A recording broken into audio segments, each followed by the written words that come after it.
बुनियाद की तैयारियों में लगे हो तो एक और क्वेश्चन लाए हैं आपके लिए। सैम्पल क्वेश्चन है, the boys and girls in the school are in the ratio 8:5। Ratio कितना दिया है यहाँ पर लिख लेते हैं पहले हम। रेशो दिया है 8:5 और किसका, बॉयज़ एंड गर्ल्स। तो पहला बॉयज़ का है और ये इसका है, ठीक है। बॉयज़ का 8 रेशो है और गर्ल्स का 5 है और नंबर ऑफ गर्ल्स कितनी दी है 160, ठीक है 160 दी है। तो 160 गर्ल्स हैं, अगर रेशो 5 है तो 160/5 कितना हो गया 32 हो गया। और 32 को अगर 8 से मल्टीप्लाई करेंगे तो ये आ जाएगा 256। तो 256 और प्लस 160 कितना हो जाएगा 416 आंसर है आपका। चेक करो 416, यस डी आ जाएगा।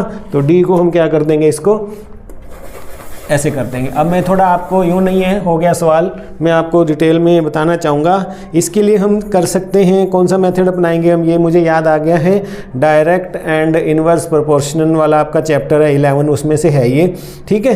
तो इसमें भी हम बना सकते हैं। आप कर लो let number of boys, let number of boys, क्योंकि गर्ल्स तो 160 दी हैं तो हम एक बार इसको 8x मान लेते हैं। तो गर्ल्स कितनी हो जाएंगी, ठीक है 5x हो जाएगा, 8x और इसको 5x मान लिया हमने, ठीक है। अब अगर 5x 160 है तो x कितना हो जाएगा 32 हो जाएगा। अगर x 32 है तो यहाँ पर x 32 से मल्टीप्लाई करेंगे 256 आ जाएगा। तो हम जो है ना उस मेथड से आपको बताना चाहते हैं।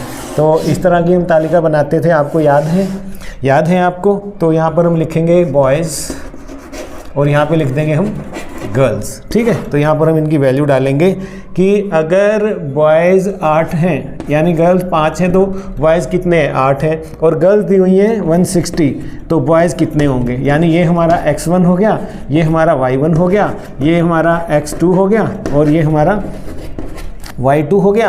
तो फार्मूला क्या होता था, पहले देखो ये डायरेक्ट है या इनवर्स है। अगर 5 लड़कियां हैं तो उनमें बॉयज़ है ना 8 हैं, अगर लड़कियां 160 हैं तो बॉयज़ भी बढ़ जाएंगे। तो ये कौन सा हो जाएगा, डायरेक्ट वेरिएशन हो जाएगा ये हमारा, ठीक है। तो डायरेक्ट वेरिएशन का फार्मूला मैंने आपको बताया था पिछले क्वेश्चन में भी। तो इस तरह के सवाल आपके बुनियाद में आएंगे। डायरेक्ट वेरिएशन में क्या होता था, x1/y1 = x2/y2। तो यहाँ वैल्यू डाल दो तो क्या आ जाएगा, x1 8/5 = ठीक है x2 हमें निकालना है और y2 160। क्रॉस मल्टीप्लाई करेंगे इनको, तो क्रॉस मल्टीप्लाई करो, यहाँ पे कर देते हैं हम इसको 8 × 160/5। तो ये आ जाएगा, ये आ गया हमारा 32। तो ये क्या निकल आए, बॉयज़ निकल आए। जबकि क्वेश्चन ये नहीं है कि बॉयज़ की संख्या निकालो, क्वेश्चन है कि टोटल स्ट्रेंथ। तो क्वेश्चन पढ़ो फिर से एक बार। क्वेश्चन है यदि लड़कियों की संख्या 160, विद्यार्थियों की कुल संख्या पूछी है। तो अगर ये बॉयज़ हो गए और ये हमारी गर्ल्स दी हुई थी, तो अगर हम इन दोनों को जोड़ दें तो हमारा आंसर निकल आएगा, ठीक है प्यारे बच्चों। तो इस तरह से ये 416 जो है कुल विद्यार्थी हमारे रहेंगे और आंसर डी हमने पहले कर दिया है, ठीक है। तो यहाँ पर क्लिक कीजिए, एक और क्वेश्चन लेके आते हैं आपके लिए। All the best.